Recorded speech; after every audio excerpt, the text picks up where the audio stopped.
अस्सलाम वालेकुम रहमतुल्लाह। वालेकुम अस्सलाम रहमतुल्लाहि। ये ठीक ठाक खैरियत है।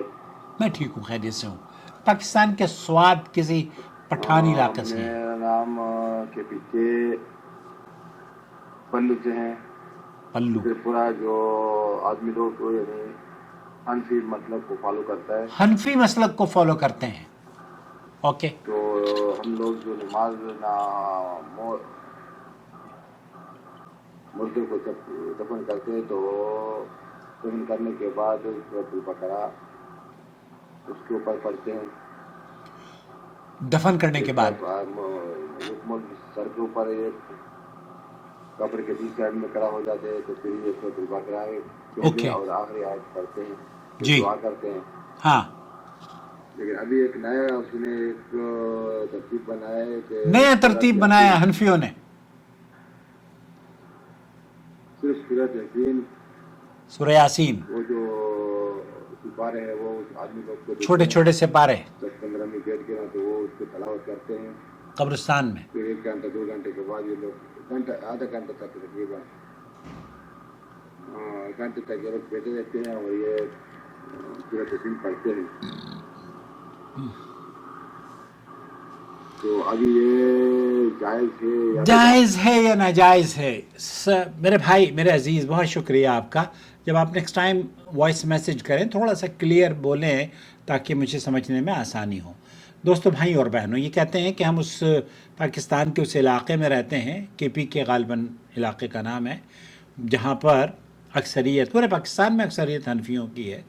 और वो हनफी भी ऐसे हैं कि कब्रिस्तान में जाते हैं तो वहाँ दफन करने के बाद मैयत को एक आदमी उंगली दे के सूरह बकरा पढ़ता है, दूसरी फिर सूरह उसके अख्ताम में, जो आम तौर पर मेरी वीडियो इस सिलसिले में मौजूद है, मैंने इनको वो वीडियो भेज दी तो इनकी समझ में आ गया कि ये बिदअत है और इसकी कोई असल नहीं है। लेकिन ये मुसर रहे हैं कि हमारे यहाँ ये समझ रहे हैं कि ये नई चीज़ हनफियों ने भी ईजाद कर ली है, सूरह यासीन के सिपारों को लेकर पढ़ना। दोस्तों, भाई और बहनों, हनफियों में कोई नई चीज़ ईजाद कर लेने को मायूब नहीं समझा जाता। उनके यहाँ ये इस तरह की चीज़ें बहुत सारी राइज हैं जो कुरान और सुन्नत में जिसका सबूत ही नहीं मिलता। हम कहते हैं तो वो नाराज़ हो जाते हैं, हम कहते हैं तो कई लोग अल्हम्दुलिल्लाह हिदायत भी पा लेते हैं। जैसे मुझे हिदायत मिली, मैं भी हनफी था, मैं भी देवबंदी था, लेकिन सऊदी अरब आने के बाद इन सारे खुराफात से अल्लाह रब्बुल आलमीन ने मुझे तौबा की तौफीक बख्शी। इस चैनल के बनाने का मकसद भी यही है कि हम अपने हनफी भाइयों को एजुकेट कर सकें। मुफ्ती तारिक मसूद साहब तो तंज करते हैं कि ये लेके सुबह शाम मोहम्मद आकिल साहब, हालांकि वो तो बहुत ही बाजारी ज़ुबान और ऐसा अंदाज़ उनका होता है मस्खरापन, अल्लाह उनकी शर से महफूज रखे और उस मस्खरेपन को अल्लाह ताला उनसे वो भी तौफीक हो कि वो इस मस्खरेपन से तौबा कर लें। बहरहाल, मस्खरा ना बने, आप आलिम हैं, आलिम की शान ये होनी चाहिए कि उसकी गुफ्तगू में बाजारी ज़ुबान, बाजारी अल्फाज, गैर मायारी अल्फाज ना वो इस्तेमाल करें। बहरहाल, आप इंसान हैं, भूल चूक होती है और आपसे भी यकीनी तौर पर होती है, सबसे होती है, हमसे भी होती है।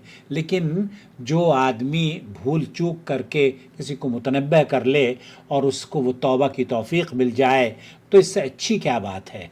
हम तो आपसे गुजारिश करते हैं कि आप लफाजी करना बंद कर दीजिए। वो मस्खरापन जिस के बारे में आपने एक तो वीडियो में कह दिया कि जनाब पूरी सऊदी अरब की उम्मत घास खाने चली गई थी। अब आप ये बताइए कि आपकी उम्मत कौन सी घास खा रही थी जो कि आपके ये लोग कहते हैं कि हमारे यहाँ नई चीज़ें ईजाद हो रही हैं। हालांकि ये जो मज़हब है ये भी अल्लाह ताला के नाजिल करदा दीन के बाद वजूद में आया है। हाँ, कोई आदमी ये नहीं कह सकता कि ये नबी करीम सल्लल्लाहु अलैहि वसल्लम, जब अल्लाह ताला ने कुरान करीम में नाजिल फरमाया अल-यौमा अकमलतु लकुम दीनुकुम, उस वक्त इमाम अबू हनीफा का राइज या मुरव्वजा ये जो मजहब है ये वजूद में था, तो इसका वजूद ही मेरे अजीज़ बाद में आया है।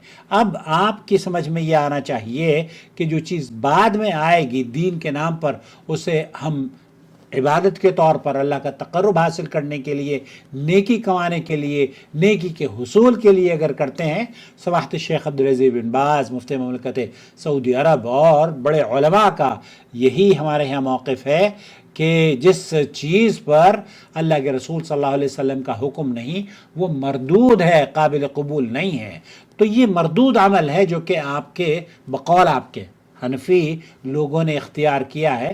قرآن کریم کی تلاوت وہ قبرستان میں سورہ یاسین بیٹھ کر پڑھتے ہیں اور یہ کہتے ہیں کہ یہ حنفیوں میں نئی چیز ہے۔ تو نہیں، حنفیوں میں تو بہت ساری نئی چیزیں ہیں، ہر نئی چیز ان کے یہاں موجود ہے، اور یہی وجہ ہے کہ ہمیں اللہ تعالیٰ نے توفیق دی اور ہم ان نئی چیزوں سے، وہ خرافات اور بدعات اور شرکیات سے توبہ کر کے، سعودی عرب کو اللہ تعالیٰ یہ اسلام کا قلعہ ہے، اور اس اسلام کے قلعے کے جو باشندے ہیں، جو علماء ہیں، اللہ ان کی حفاظت فرمائے، جو زندہ ہیں ان کی لمبی عمر ہو، اور جو اس دنیا سے چلے گئے اللہ ان کی قبروں کو جنت کا باغ بنائے۔ یہ بات کہنا تو بہت آسان ہے، لفاظی ہے، زبان کی نوک پر آپ کی کوئی لفظ ٹکتا ہوا نظر نہیں آتا، جو آپ کی زبان پر آ جائے وہ آپ اچھال کے اسے اونڈیل دیتے ہیں، انگیل دیتے ہیں، آپ الٹی کر دیتے ہیں، قے کر دیتے ہیں۔ مفتی صاحب ایسا نہ کریں، آپ کی زبان سے اچھے الفاظ اگر آپ نکالیں گے تو آپ کی نیکیوں میں اضافہ ہوگا، آپ کے فالوورز آپ کے لیے صدقہ جاریہ بنیں گے، اور آپ کی یہ بہترین کمائی ہوگی۔ لیکن آپ اس نیک کمائی نیکی کمانے کی بجائے اس لفاظی کر کر کے لوگوں کو چٹکلے سنا کر، اور بہرحال تو یہ حنفی بھائی جو کر رہے ہیں آپ کے قبرستان میں KPK میں، یہ بدعت ہے، اور کل بدعت ضلالہ، اور ہر اللہ کے رسول صلی اللہ علیہ وسلم نے فرمایا ہے ہر بدعت گمراہی ہے، وَكُلُّ ضَلَالَةٍ فِي النَّارِ، اور یہ گمراہی جہنم میں لے کے جانے والی ہے۔ دوستو، بھائیوں اور بہنوں، نبی کریم صلی اللہ علیہ وسلم کی بہت خوبصورت حدیث ہے، یہ صحیحین کے اندر موجود ہے۔ اللہ کے رسول صلی اللہ علیہ وسلم نے فرمایا، من عمل عملا، کوئی شخص ایسا کام کرتا ہے جس پر ہمارا حکم نہیں، لیس علیہ امرنا، ہمارا اس پر امر حکم نہیں ہے، فہو مردود، وہ مردود ہے، قابل قبول نہیں ہے۔ اب آپ اندازہ لگا لیجئے، کوئی بھی کام کر رہے ہوں، چاہے اس سے قطع نظر کہ دیوبندی کر رہا ہو، بریلوی کر رہا ہو، ایون اگر کوئی شیعہ یا اہل حدیث بھی کرتا ہے، حالانکہ اہل حدیث الحمدللہ اس بدعتوں سے، ان خرافات سے پاک ہے۔ ہمارا معاشرہ، اہل حدیث کا معاشرہ ان خرافات سے پاک ہے، کیونکہ ان کے علماء ہر اس چیز کو جو کہ نبی کریم صلی اللہ علیہ وسلم کے اوپر دین مکمل ہونے کے بعد وجود میں آئی ہے، ان کا ماننا یہ ہے کہ وہ بہت اچھی ہو سکتی ہے لیکن دین نہیں ہو سکتی۔ دین وہ ہے جو اللہ اور اس کے رسول صلی اللہ علیہ وسلم کی اللہ کے رسول صلی اللہ علیہ وسلم کی حیات طیبہ میں مکمل ہو گیا تھا، اور صحابہ اس پر عمل کرتے تھے، تابعین اس پر عمل کرتے تھے، ائمہ کرام نے اس پر عمل کیا ہو۔ یہ تو آج آپ کے بزرگوں نے بنا کر اس طرح کی چیزیں حنفیوں کو بھی گمراہ کیا ہے۔ اللہ تعالیٰ اس گمراہی سے ہمیں آپ لوگوں کو نکلنے یا نکلوانے کا سبب بنا دے، کہیے آمین۔ ہر وہ چیز جو بدعت ہے، خرافات ہے، اس سے ہمیں بچنا چاہیے۔ یہ کوئی خرابی تو نہیں ہے نا، یہ تو نیکی کا کام ہے۔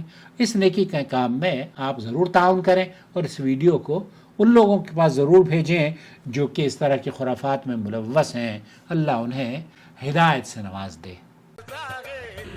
الواجب على علماء الحق أن يتقوا الله وأن يعلموا الناس وأن يرشدوا الناس من طريق الإذاعة، من طريق الكتابة والصحافة، من طريق التلفاز، يعلموا الناس دينهم.